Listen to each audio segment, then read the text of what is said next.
A gente está recebendo aqui com muito prazer a nossa querida doutora psicóloga Deise Rosa. Até que enfim ela veio no programa dos pobres aqui, que ela só vai no programa de rir. Tudo bem, doutora? Tudo tranquilo? Jóia, tudo prazer jóia. em tê-la aqui. Que honra poder estar aqui. Como está papai? Está bem. É? Acho que está assistindo. Um abração. Um abração. Lá. Preciso levar o Benjamin lá visitar as obras dele lá. Precisa mesmo. Que tem que ir lá em Boa Vista sempre lá mostrar as obras dele. Agora tem mais aquela que ele inventou lá, a Santa, que tem que ir lá também mostrar para o Benjamin. E ali na casa sempre eu dou um Mas você nome nunca Benjamin. levou ele lá ainda? Não. Mas não por favor. Dirceu Rosa, um abraço para ele. Esse é uma lenda cascavelense. E olha, antes da doutora aqui, que eu quero falar com ela sobre esse caso das crianças, vamos lá no portal sobre da Alexandra, quais são as notícias do ktv.com. Diga lá, Ali. Oi, Jorge, boa noite. Boa noite para quem está aí com a gente no EPC. Duas cenas envolvendo contrabandistas movimentaram o ktv.com hoje. Uma delas aconteceu na 163, antes conhecida como 467, mas agora é BR-163, entre Cascavel e Toledo, 201 quilos de maconha.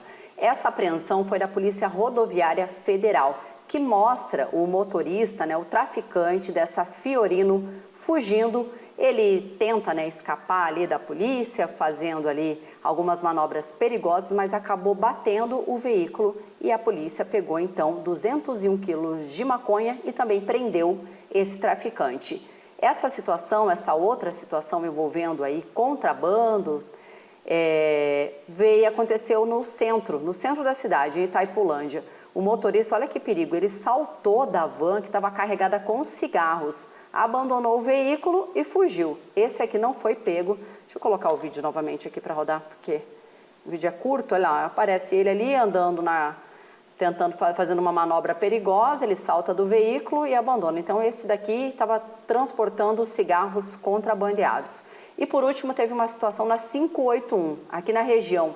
Um caminhão que estava levando uma equipe de pintura, que faz a manutenção das pistas, fazia a manutenção da rodovia, inclusive tinha bastante tinta, material ali para fazer a pintura das rodovias na região. O caminhão tombou, olha que perigo, tombou nessa lavoura. Tinha 3 trabalhadores, além do motorista, As pessoas foram socorridas aí com ferimentos moderados, levados para o hospital. Bastante equipamento de trabalho ali ficou esparramado na pista, o que, segundo informações, o que foi repassado, é que tiveram um problema aí e por isso o caminhão acabou tombando na 581. Então esse acidente que aconteceu entre Tupãssi, perto de Tupãssi, na 581. Está lá no ktv.com, Jorge. Obrigado, Alexandra.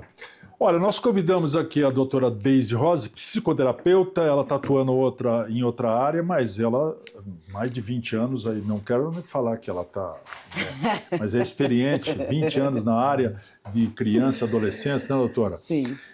Então, essa situação que aconteceu me despertou interesse, porque a criança, 8 anos de idade, fazendo desafios nas redes sociais, acabou inalando desodorante, acabou morrendo. Mas o que me chamou a atenção, e eu confesso ignorância, que eu fui buscar informações e a Secretaria do Ministério da Justiça informava que 56 crianças morreram vítimas de desafios online no último ano. E aí eu queria saber o que a gente faz, o que a gente pode fazer para que uma criança como é aquela ali, linda como aquela, ela possa ser impedida de acessar esses aplicativos com conteúdos totalmente inadequados. O que a gente observa é que a partir dos 8, ou seja, a última fase da infância, que é essa terceira fase da infância e pré-adolescência, geralmente são as fases que as crianças mais acabam sofrendo algum tipo de influência pelas redes. Então, mais do que os pequenininhos. Sim. E o pior disso tudo é que os pequenos é que tem mais mãe e pai olhando o que eles estão olhando. Eles começam a ficar maiorzinhos. Eu tô controlando, mas não tô controlando.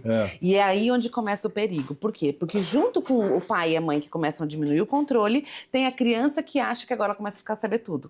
Começa a entrar na fase da adolescência, da pré-adolescência. E não, eu sei, porque também é um movimento natural dessa idade de achar que dão conta, que são maduros. E a gente que é adulto sabe que um adolescente não é maduro. Só que nós já fomos adolescentes, eles nunca foram adultos, então eles não têm essa noção do que é ter maturidade, de realmente entender os perigos da vida. E aí vem aquela dúvida, né? O que a gente como pai pode fazer? E para algumas coisas, Jorge, até tem alguns estudiosos que não vão concordar muito comigo, e tá tudo bem, né? As pessoas podem pensar diferente, mas na adolescência, na pré-adolescência, muitas vezes a gente precisa colocar um pouco de medo, sim, nas crianças, porque o medo, ele controla comportamentos. Então, essa situação que aconteceu hoje, que infelizmente foi uma fatalidade, você pensa, inalar um desodorante, olha que coisa mais absurdo, boba, né? E a gente perder a vida de uma criança. E aí, Sim. quando você pensa que tem 50 e poucas crianças que já faleceram dessa forma, é muito alto esse número, né? E assim, ao mesmo tempo que a gente pensa, mas os pais não orientam. Mas vamos pensar, a gente para pensar que isso pode acontecer com os nossos filhos? Não é? Porque assim... Eu tenho um exemplo assim, porque tem uma questão de ser pai com um pouco mais de idade, né?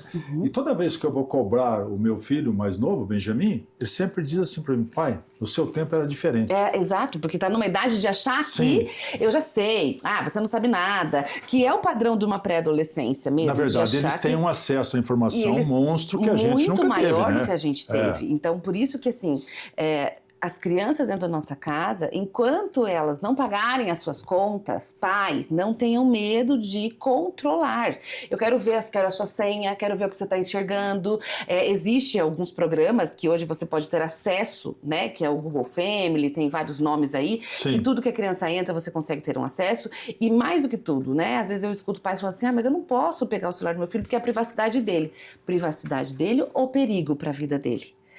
Então, até onde vai? Meu filho tem maturidade para entender os perigos da vida? Veja, se a gente, na idade adulta, esse é um tipo de perigo que a gente não tem acesso, que a gente não tem noção. Imagina eles que são adolescentes, que acham que tem controle sobre tudo. Nós mesmos damos uma tropeçada. Nós damos uma tropeçada, exato. Até porque um vidro de desodorante... É só um vidro de desodorante. É só um vidro de Então, quando você fala assim, por que desodorante, esses pais não ensinaram? Mas, gente, para mim isso é só um vidro de desodorante. Então, se nem nós estamos atualizados de que inalar desodorante está na moda, porque... isso a gente não sabe que está na moda. Mas então, desodorante é só um desodorante. Ela foi estimulada por um TikTok, Exato. né? Então, sim, mas e também hoje tem muitos adultos usando essas redes para manipular a criança para outras coisas, né? Assim, Desafios, é por isso né? que a gente precisa mostrar para as crianças o quão perigoso isso é. Porque são pessoas que vão vir agora com a inteligência artificial, com voz de criança, com jeito de criança, com imagem de criança, mostrando que isso é tudo legal, né? Então, assim, porque as pessoas que se aproximam das crianças para os diversos tipos de violência não são monstros, são pessoas legais, que falam que uma criança quer entender, que falam a história, que a criança quer achar bacana. Então, o maior perigo da internet, porque assim, hoje é o desodorante, como a gente já teve, sei lá, inalar o gás, mas cheirar tem não sei aqui, o quê. desafio do apagão. Exato, aquele do apagão é um absurdo. Prender a respiração ou provocar asfixia até desmaiar. Veja que absurdo, né? O trend do cotonete, crianças e adolescentes usam os aços flexíveis de limpeza como um cigarro, né? Desafio do quebra-crânio, duas pessoas combinam derrubar uma terceira, fazer com que ela pule. Imagina, puxa já teve pelas casos pernas, de morte, né? Esses aqui são os casos que levaram à morte, né? E se for pensar, euforia. são todas brincadeiras idiotas. Que é um inspirado na série Euforia, estimula adolescentes a simular o uso de drogas com solventes que podem irritar mucosas e afetar o funcionamento dos rins e tudo. Quer dizer, isso tudo também eles podem ver, tendo acesso na internet, né? Tem acesso, se não controlar. Agora, como é que faz para controlar, doutora, sabendo que a gente vai ter essa reação, como eu falei agora, no seu tempo era diferente, aquele vacilo, como é que faz? Por isso que, assim, impondo regras mesmo, tem que ser assim? Tem que ter regra. A criança não pode estar no que celular endurecer sem perder a ternura, é assim ou não? Veja, as nossas crianças precisam de frustração, limites e amor e afeto. Essas coisas elas precisam caminhar juntos, né? Porque se eu dou um limite do que ele está enxergando, do que ele está vendo, eu quero saber, eu quero ver o que você está assistindo aqui, eu quero que você coloque no volume alto, tire esse fone para eu ouvir muitas vezes, né? Se eu sei que, mas eu quero ficar no fone, o que é que você está vendo? Deixa eu enxergar junto. Deixa eu olhar o que você está enxergando. Por quê? Porque a gente precisa ter esse controle. Eu acho difícil para a gente ter o controle o tempo inteiro, até porque nós estamos trabalhando, nós estamos produzindo, nós estamos gerando outras coisas, então a gente não está... Nós estamos no celular. Nós estamos no celular também, não é? Então nós estamos... E o adolescente, o pré-adolescente, muitas vezes a própria criança, ela tem muito tempo ocioso. E a gente tem aí a série Adolescente, que não é uma série para adolescentes, é uma série para os pais. Não que os adolescentes não possam assistir, mas Sim. a ideia da série é para que ela faça com os pais refletirem, e assim, onde a gente tem várias coisas que ficam no ar, mas a maior pergunta é: eu achava que meu filho estava dentro de casa em segurança, e hoje estar dentro de casa não significa mais segurança, e a gente precisa olhar para esse novo tempo, que não estão na rua, porque não dá, porque tem perigos na rua, mas os perigos não estão só na rua, eles estão dentro da nossa casa. E realmente, assim, é um desafio para nós pais, porque é uma das coisas mais difíceis que existe na vida, é educar filhos, né? Quando a gente fala disso, fala de violência, por exemplo, os maiores, às vezes, os resultados, né, todos os balanços que fazem que a violência maior acontece dentro de casa, né? É sempre isso, né? Quando tem uma criança que é molestada, a maioria acontece dentro de casa. A maioria dos abusos, eles acontecem dentro de casa com pessoas que são conhecidas das crianças, que é isso, não são monstros, entre aspas, para a cabecinha da criança. Sim. São pessoas que eu tenho confia, acesso, né? Eu confio. E geralmente na internet também são as pessoas legais, as pessoas que fazem coisas legais. Então, assim, não é algo que é assustador para as crianças. Não é assustador. Então, a gente tem que, eu tenho que cuidar o que é assustador. Não, a gente tem que cuidar tudo, inclusive aquilo que não é assustador, porque é isso que vem entre linhas, fazendo com que a criança tenha essas atividades como isso, por exemplo, que talvez na cabeça de alguém pensar, inalar um desodorante, né? Talvez isso nunca passou pela nossa cabeça, mas aí nós temos hoje, enfim, uma criança que perdeu a vida. Esses dias aí nós tivemos um caso que aquele garotinho de 3 anos, né? Que era um agente, Luizinho, do ensino que molestou ele. Não era um professor, né? Era um servidor. E aí ele só foi descobrir, ela só descobriu durante a pandemia, né? Porque quando ele estava mostrando foto da escola e estava pegando uma atividade em drive-thru, o filho reconheceu ele na fotografia, né? Que ele estava todo dia ali, deixava com ele, né? O agente de apoio foi exonerado, tá? Tudo bem, mas disseram aí que estava lá trabalhando antes na atividade de escritório, né? Ali. Interno. Como é que deve agir diante dessa situação? O que você deve notar na criança para que ela está sendo molestada, que ela está sendo importunada sem saber? Como é que você vai cuidar disso? A criança, ela tem Como é que você vai abordar isso? Por criança, eu estou até cuidando aqui, ele foi condenado a 30 anos de prisão, mas a criança tinha 3 anos. É difícil, né? Como é que faz? Porque assim, a criança geralmente ela tem alterações de comportamento, que não necessariamente é por isto. Pode ser, e aí são hipóteses, né? Por isso que é tão difícil muitas vezes, e por isso que nós temos um número muito pequeno de abusadores presos. Porque você precisa também de número de comprovações para que isso aconteça, para chegar nele. Então, assim, e aí o conhecer a nossa criança é que é realmente... Porque o que ela vai ter? Ela tem alterações de pesadelos, ela não quer ficar longe da mãe ou do pai ou da fonte de segurança, ela não quer ir para um lugar X, mas aí pode ser por N razões e nunca só por este motivo, né? Só que uma coisa que eu sempre falo para as mães, a gente tem que ficar meio neurótica, sim, diante de algumas situações. A gente precisa, né? Estamos numa festa. Onde está minha filha? Onde está meu filho? Entrou sozinho num banheiro. Está com quem? Onde que entrou? Tem que estar ligado, né? A gente tem que estar...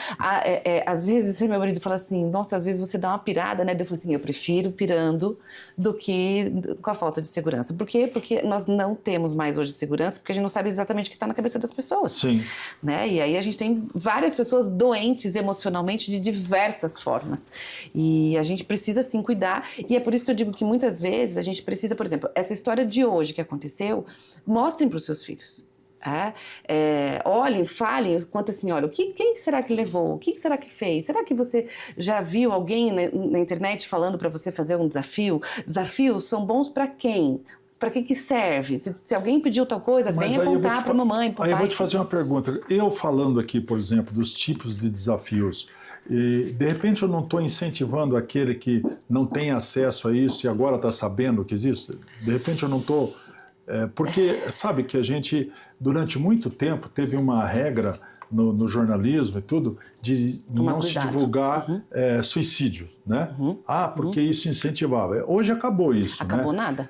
Não, acabou de acabou a regra, divulgar, né? de divulgar. A gente tem que achar jeitos certos de divulgar, porque alguns tipos de violência, elas chamam a atenção das pessoas e existe o que a gente chama de efeito Werther, que é isso, acontece, aí se o outro fez eu também quero fazer, porque às se o vezes eu outro estou faz querendo eu também alertar não. E estou às vezes a forma com que né? fala-se é delicado, porque às vezes a gente escuta assim, até de próprios pacientes, se fulano deu conta, eu também posso dar, e aí por isso tem todo um perigo, uma coisa, o cuidado de falar, não a forma, da maneira com que aconteceu, então alguns cuidados são sempre importantes.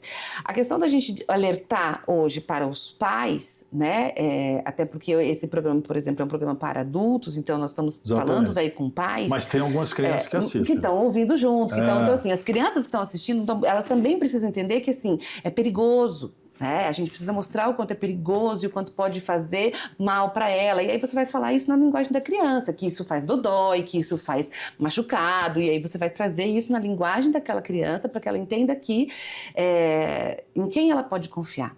E a criança ela tem que ter uma fonte de segurança. Por isso, um outro alerta importantíssimo que a gente precisa para todos os tipos de violência.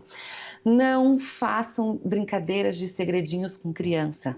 Vovôs e vovós, principalmente, que falam assim, não conta pra mamãe que eu te dei o chocolate antes. Não... Conta sim, porque não pode ter segredo com ninguém, nem com o vovô e com a vovó. Não pode, segredos podem... Porque eu entendo que, se com o vovô eu posso ter o segredo, com a vovó eu posso ter o segredo, com aquele tio da internet, quando ele fala assim, mas é um segredinho nosso. Mesmo que seja aquele, não conta porque eu te dei chocolate, não conta pra vovó. Não conta, porque assim, vamos lá, as pessoas que chegam até as crianças, que é a questão do segredo, elas também né? vêm com esse papo, entendeu? Não pode contar, porque é um segredinho nosso, porque eu sou seu amigão, porque eu sou não sei o que lá, porque... Então, a mesma conversa. A mesma conversa, ela vai pra violência. Então, se eu posso fazer isso com a titia, com a vovó, com o fulano de tal, por que eu não posso falar com aquele tio também que é um segredo nosso? Porque segredos são legais, né? Então, aí eu como mãe, eu como base de segurança, ou como pai, enfim, eu posso levar para as crianças entender que esses segredinhos, eles podem ter segredinhos maldosos. Então, a gente precisa Porque ele tem o segredo do vovô, da vovó, que é positivo, que é bom, né? Mas e aí os que não vai são? achar que todos são, né? Até porque, claro, não quero generalizar, mas né? Você tem que estar ligado nisso aí. Eu tenho um neto. Você para de falar que é segredo com o vovô. Não, pelo contrário. Eu dou as coisas pra ele, fotografo e mando pra minha filha. Ela fica pé da cara. Mas é assim. Entendeu? Mas você sabe que é uma função do vô e da avó fazer umas coisas erradas. Não pode ser todo dia, tá? Não pode ser uma coisa errada todo dia. Mas até pra eles entenderem essa diferença aqui com o vovô, algumas coisas ok com a vovó.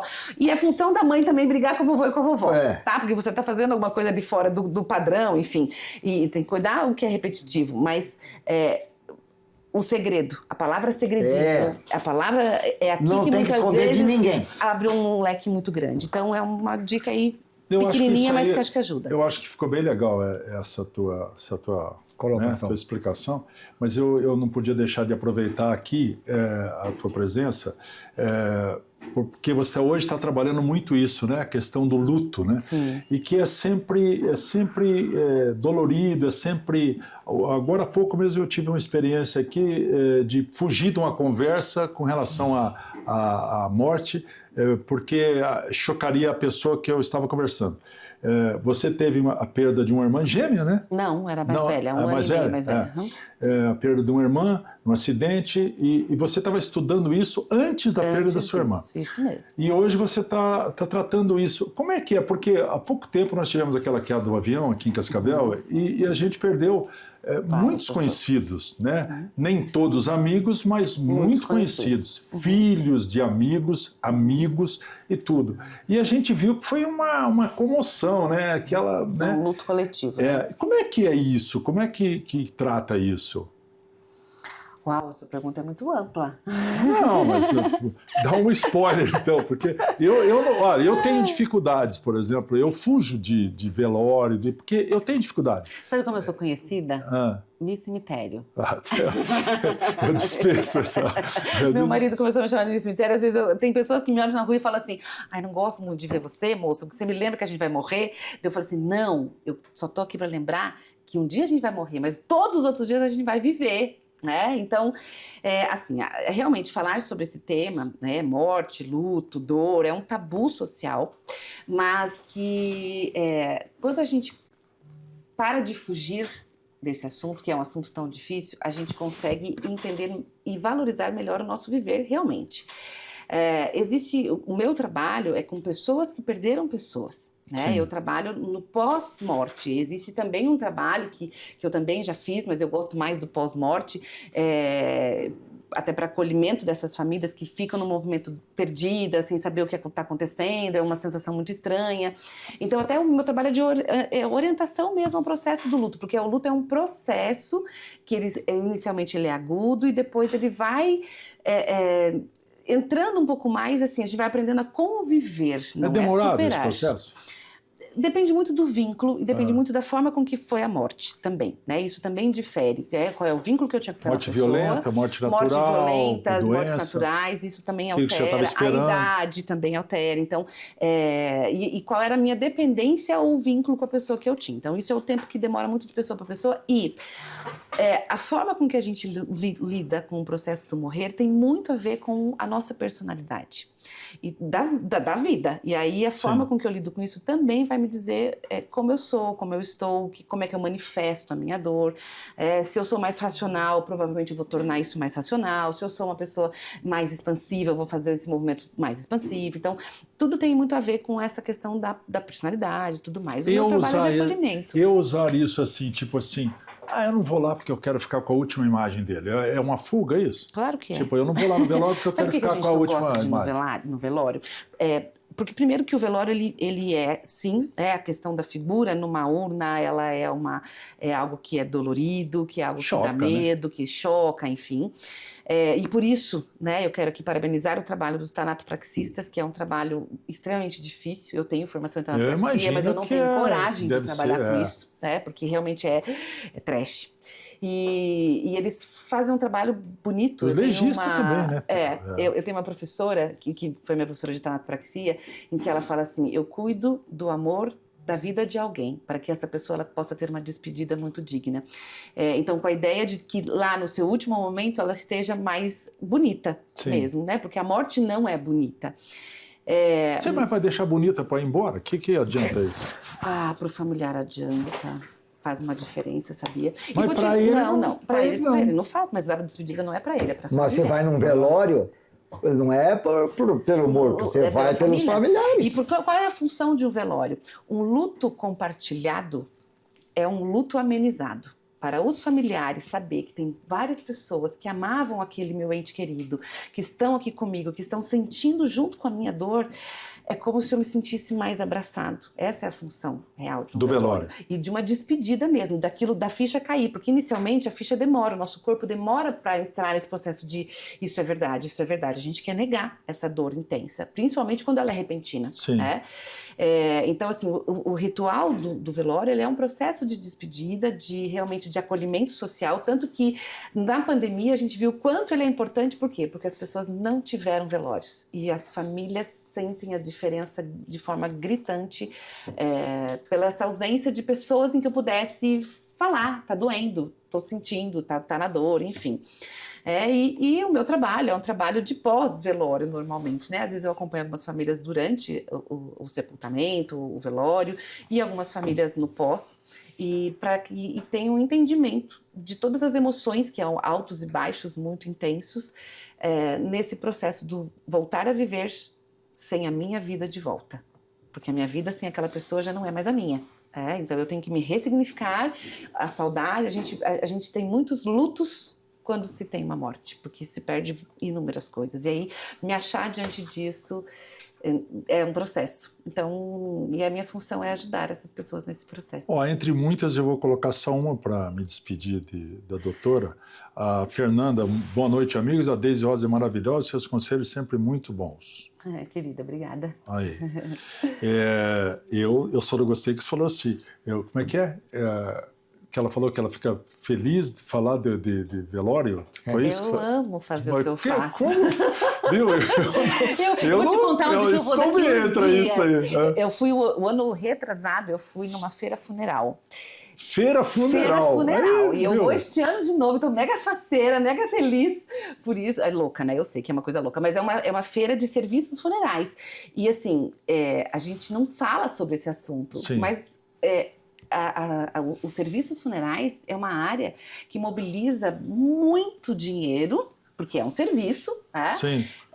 E conhecer um pouco mais sobre isso tem sido interessante para o meu trabalho de acolhimento com as pessoas também, né? Assim, toda a questão de crematório, enfim, de todos os produtos que existem mesmo, e é muito legal. Não, até entendo isso, porque teu trabalho, a tua função é confortar, né? Então, Sim, por isso que... Por isso que para mim é importante conhecer como que funciona e tudo mais. Muitos elogios aqui, tem um outro aqui, as críticas eu não vou ler, tá? Anitta, Deise é ótimo, parabéns ao programa. Doutora, obrigado por ter aceito nosso convite aqui, e vamos outras vezes falar sobre coisas mais amenas e tal. Né? Fala sobre vida. Eu não falo sobre morte, eu falo sobre vida. Sim. Porque aí se a gente sabe que a gente sobre vai morrer vida. um dia... Enterra lá e faz uma plástica assim, porque eu acho que não é aqui, né? No Brasil, a gente recebe às vezes, mas é brincadeira. Mas tem alguns países que os caras fazem festa no velório, né? Eu fui o ano passado. Lembra, tem aquele clipe que tem? Não, e aqueles caras que ficam dançando, que virou meme em todo lugar, né? Os africanos. Eles fazem muito disso, né? Tem festa. A honra de poder estar no Dia dos Mortos, que é o nosso finados aqui. Sim.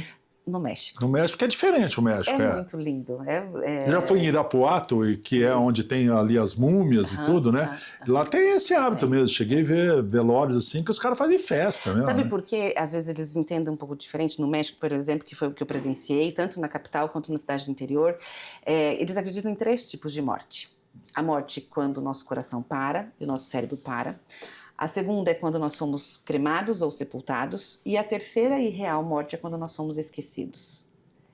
E aí é o viver para sempre. Por quanto tempo eu quero viver? E essa é uma pergunta que a gente tem que se fazer todos os dias. E lá no México tudo é ahorita. A gente não pode perder tempo no tempo que passa. Por isso que a gente precisa olhar para a nossa vida com muita gratidão, porque se a gente está respirando é porque tem jeito, né? Se tem vida, tem jeito. E aí a gente precisa, inclusive, ensinar os nossos filhos a parar de perder tempo, às vezes, aqui, a olhar para o viver, a olhar para o olho no olho, a estar junto com as pessoas, porque o tempo está passando e hoje não é um dia a mais, hoje é um dia a menos. Por isso que não se pode perder tempo no tempo que passa. Doutora, obrigado. Eu que agradeço.